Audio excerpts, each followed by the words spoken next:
Assalamualaikum warahmatullahi wabarakatuh. Bagaimana kabar anak-anak siswa-siswi kelas 9? Hari ini kita bertemu lagi pada pelajaran pendidikan kewarganegaraan yang membahas tentang dinamika nilai-nilai Pancasila sesuai dengan perkembangan zaman. Masih bersama saya, Pak Bagus Firmansyah. Ideologi terbuka. Ideologi merupakan kumpulan gagasan atau konsep dasar yang bersistem untuk dijadikan dasar pendapat, arah, dan tujuan. Ideologi terbuka mempunyai banyak sekali keunggulan dibandingkan dengan ideologi tertutup. Keunggulan tersebut dapat kita temukan dengan cara membandingkan karakteristik kedua ideologi. Kita bandingkan ideologi terbuka dan tertutup. Yang pertama, pada ideologi terbuka pasti memiliki sistem pemikiran terbuka. Sedangkan ideologi tertutup sebaliknya memiliki sistem pemikiran tertutup. Pada ideologi terbuka, nilai dan cita-cita yang digali dan diambil dari harta kekayaan rohani, moral, budaya masyarakat sendiri. Pada ideologi tertutup, cenderung memaksakan nilai ideologi dari luar yang tidak sesuai dengan keyakinan dan pemikiran masyarakat. Pada ideologi terbuka, dasar pembentukan ideologi dari hasil musyawarah dan kesepakatan dari masyarakat sendiri. Sementara pada ideologi tertutup, dasar pembentukannya adalah cita-cita atau keyakinan ideologis perseorangan atau satu kelompok.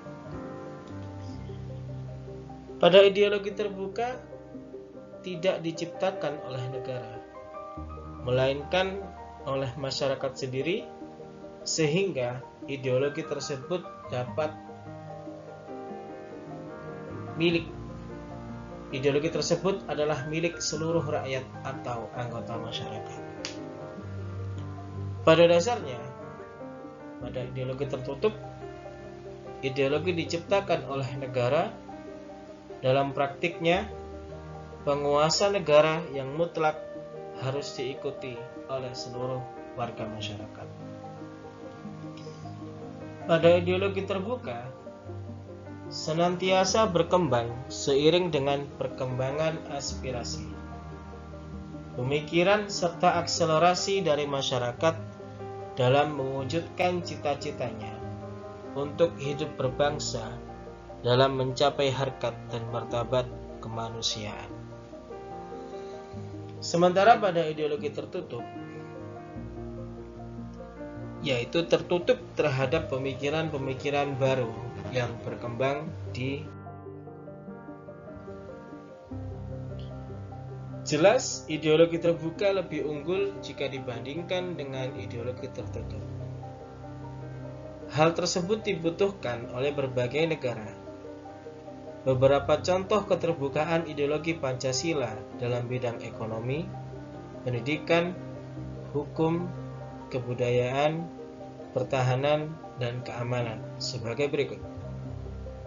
Pada bidang politik, Pancasila mengandung nilai penting yang pada dasarnya ideologi diciptakan oleh negara, dalam hal ini penguasa negara yang harus ditaati oleh seluruh warga masyarakat.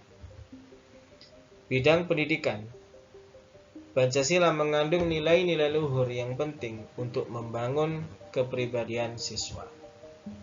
Pada bidang hukum, Pancasila merupakan sumber keadilan negara yang berasaskan kemanusiaan yang adil dan beradab.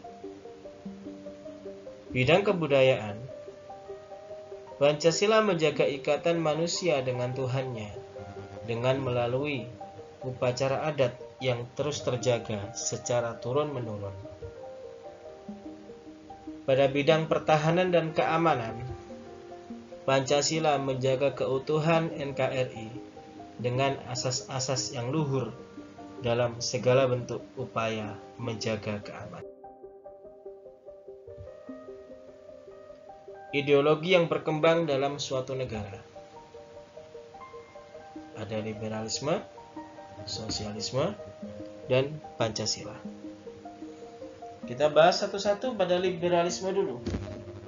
Mengutamakan kebebasan warga negara asal tidak melanggar hukum. Kepentingan warga negara lebih dipentingkan daripada kepentingan negara. Menonjolkan hak asasi warga negara. Negara tidak mengurusi masalah agama. Pendidikan diarahkan pada pengembangan demokrasi. Sosialisme mengurangi kebebasan warga negara. Kebebasan atau kepentingan warga negara dikalahkan untuk kepentingan negara.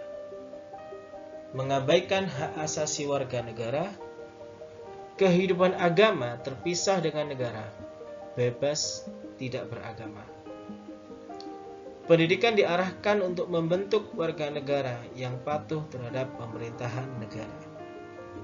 Sementara pada ideologi Pancasila, warga negara memiliki kebebasan, namun kebebasan yang bertanggung jawab. Kepentingan negara dan warga negara seimbang. Hak terpadu dengan kewajiban hak asasi. Negara memperhatikan kehidupan agama.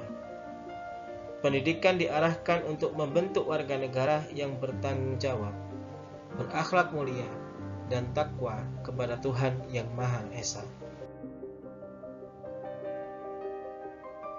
Kedudukan Pancasila sebagai ideologi terbuka. Keterbukaan Pancasila mengandung pengertian bahwa Pancasila senantiasa mampu berinteraksi secara dinamis.